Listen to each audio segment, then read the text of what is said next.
Assalamualaikum warahmatullahi wabarakatuh. Perkenalkan, kami dari kelompok 6 akan menjelaskan materi kami tentang hormon endokrin, yang mana pada pembelajaran ini diampu oleh dosen Ibu Dr. Elsa Yuniarti. Kelompok 6 terdiri dari 2 orang, yang mana saya sendiri sebagai moderator, yaitu Arsya Gusnita, dan rekan saya Miftahur Rahmah.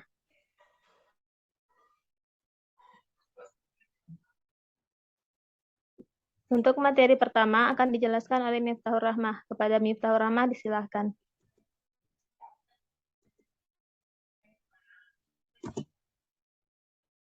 Baik, terima kasih Arsya. Materi yang pertama itu adalah anatomi dan fisiologi hormon tiroid. Anatomi hormon tiroid. Tiroid itu merupakan suatu kelenjar endokrin yang sangat vaskular, berwarna merah kecoklatan dengan konsistensi yang lunak. Dapat dilihat pada gambar bahwa hormon tiroid itu atau kelenjar tiroid itu mempunyai 2 lebus, yaitu dexter dan sinister. Bentuknya seperti kupu-kupu yang berukuran 2 inci. Jadi lebus tersebut itu membentuk kupu-kupu yang berwarna merah dan sangat lunak. Lobus itu membungkus batang tenggorokan yang kadang-kadang menyatu di tengah dengan sepotong jaringan tiroid yang disebut isthmus.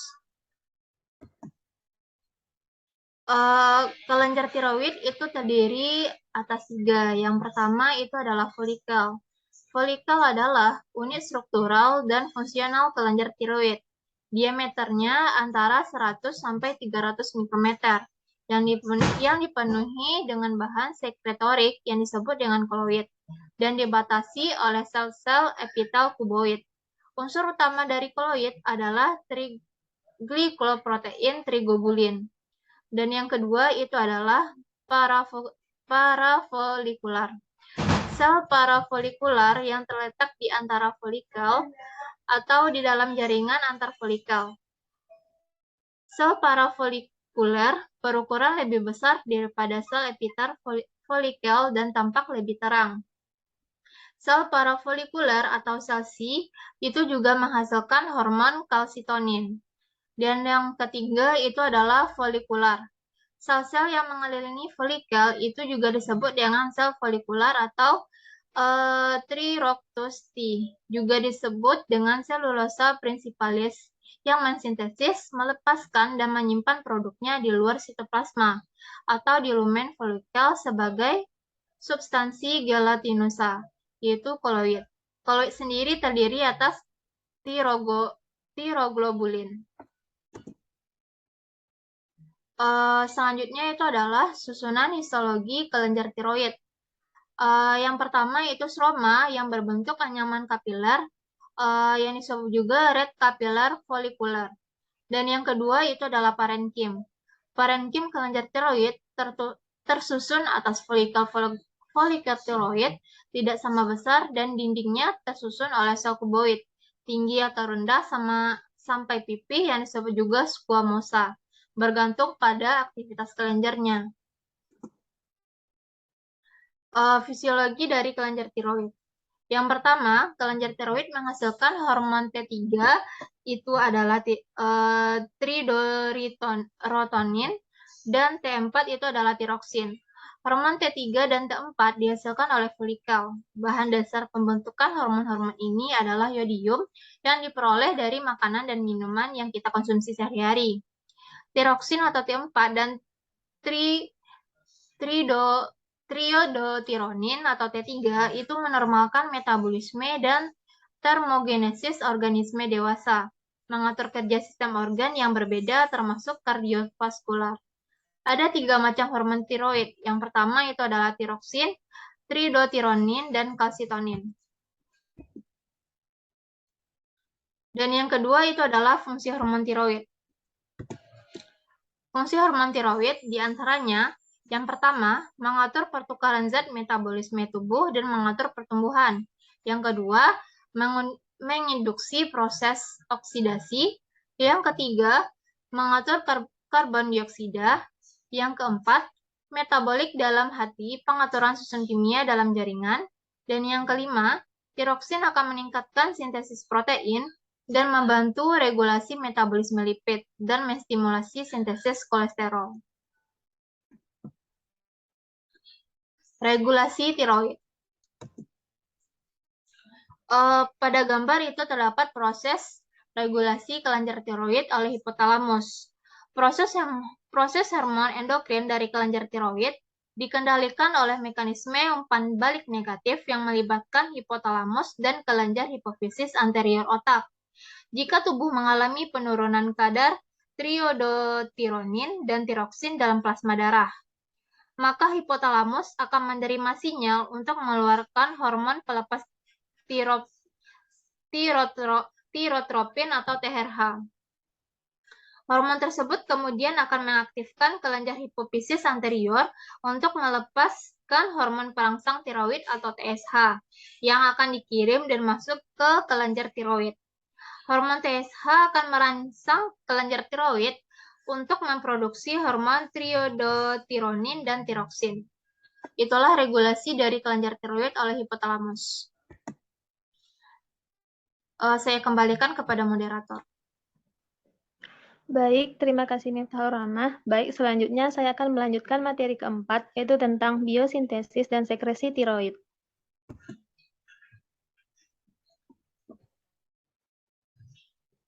Dalam biosintesis hormon tiroid, sel tiroid akan mensintesis homodimer 660.000 kDa tiroglobulin yang kemudian dioodinasi pada tirosin spesifik. Selanjutnya, beberapa iodotirosin bergabung secara enzimatik untuk membentuk molekul iodotironin dalam tiroglobulin. Kelenjar tiroid sel harus memusatkan sejumlah kecil iodida dari darah dan mengoksidasinya melalui peroksidase tertentu. Selanjutnya, pelepasan tiroksin dari tiroglobulin membutuhkan fagositosis dan dikatalisis satepsin pencernaan oleh sel yang sama.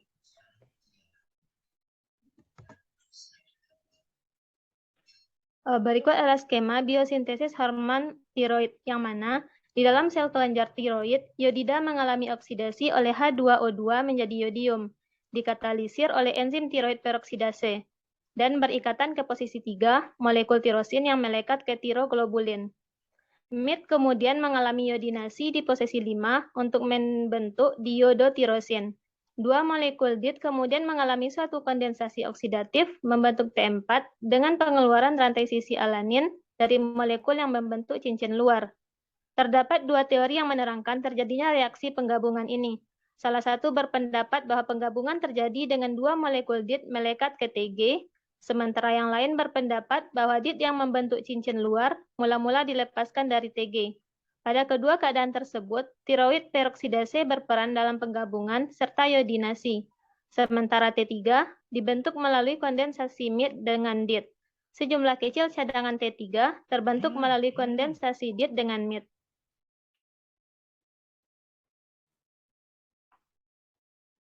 Baik, selanjutnya.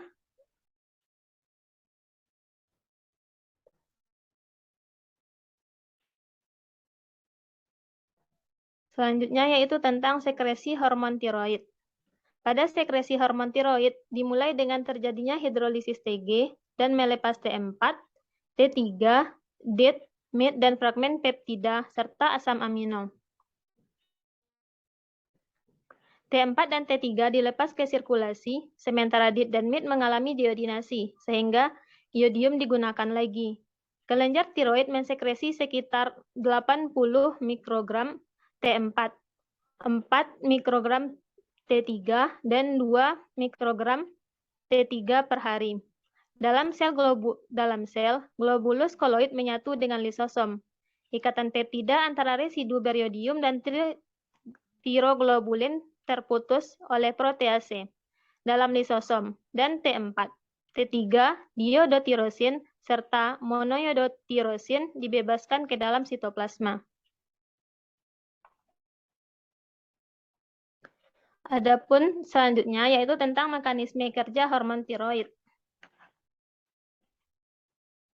Pada gambar ini, yang mana pada awalnya hipotalamus akan menghasilkan TRH, yang akan memacu kelenjar pituitari untuk menghasilkan TSH.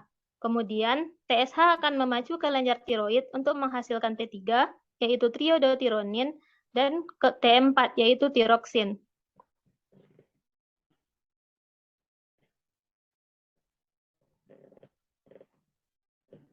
Selanjutnya,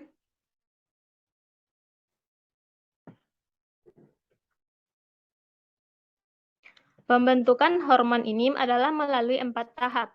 Tahapan yang pertama yaitu konsentrasi iodida. Pada tahap ini, melawan gradien elektrokimia yang kuat, bergantung pada energi dengan pompa Na+ atau K+ yang tergantung ATP-AC. Aktivitas pompa iodida tiroid dapat dipisahkan dari tahap biosintesis hormon. Tahap yang kedua yaitu oksidasi iodida. Kelenjar tiroid merupakan satu-satunya jaringan yang dapat mengoksidasi iodida hingga mencapai valensi tinggi. Tahapan ini melibatkan enzim peroksidase yang mengandung Hem dan terjadi pada permukaan lumen sel folikuler. Tahapan yang ketiga yaitu iodinasi tirosin. Iodida teroksidasi akan bereaksi dengan residu tirosil dalam tiroglobulin di dalam suatu reaksi yang melibatkan enzim tiroperoksidase. Yang keempat yaitu perangkaian iodotirosil. Perangkaian dua molekul DIT untuk membentuk T4 atau perangkaian MIT dengan DIT untuk membentuk T3 akan terjadi di dalam molekul tiroglobulin.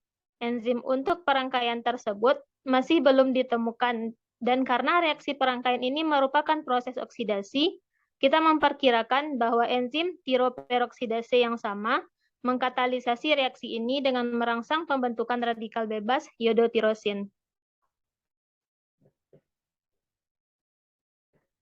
Yang terakhir yaitu gangguan-gangguan yang berhubungan dengan hormon tiroid. Adapun gangguan yang berhubungan dengan hormon tiroid yaitu pertama, hipotiroidisme. Kondisi ini ditandai dengan kadar hormon T3 dan T4 yang terlalu sedikit. Karena terlalu umum, gejala yang muncul seringkali menyerupai penyakit lain. Gejala ini meliputi lelah, depresi berat badan naik, sembelit, kadar kolesterol naik, dan alergi dingin. Hipotiroidisme mengacu pada penurunan fungsi tiroid atau penurunan kerja hormon tiroid dalam tubuh. Hipotiroidisme datang dalam dua bentuk utama.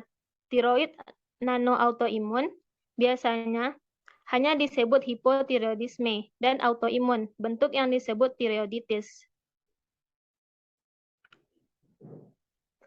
Gangguan yang kedua yaitu hipertiroidisme. Kondisi ini adalah kebalikan dari hipotiroidisme. Dapat terjadi jika produksi hormon T3 dan T4 terlalu berlebihan. Penderita hipertiroidisme akan mengalami gangguan kecemasan, kegelisahan, sensitif terhadap suhu tinggi, rambut rontok, dan siklus menstruasi berkurang.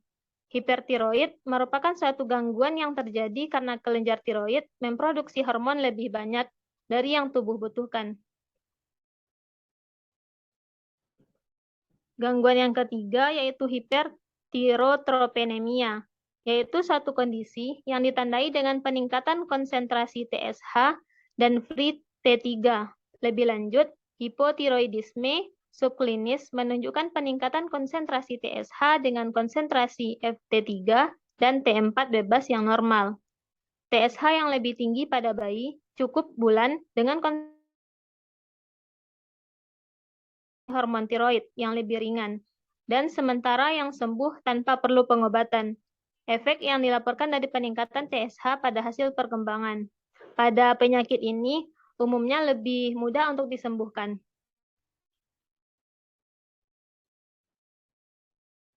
Yang keempat yaitu ada nodul tiroid.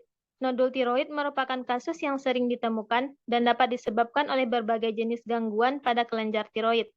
Selain itu, paparan radiasi juga menjadi faktor pemicu tumbuhnya nodul tiroid dan juga menjadi faktor risiko berubahnya nodul tiroid menjadi suatu keganasan.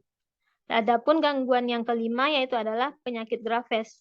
Adalah gangguan autoimun spesifik, organ yang menyebabkan kelebihan produksi hormon tiroid. Meskipun banyak gangguan yang menyebabkan hipertiroidisme, Graves adalah penyebab paling sering di negara barat dengan insiden tahunan 20 kasus dari 100.000 orang. Baiklah, sekianlah presentasi dari kelompok 6 mengenai hormon tiroid.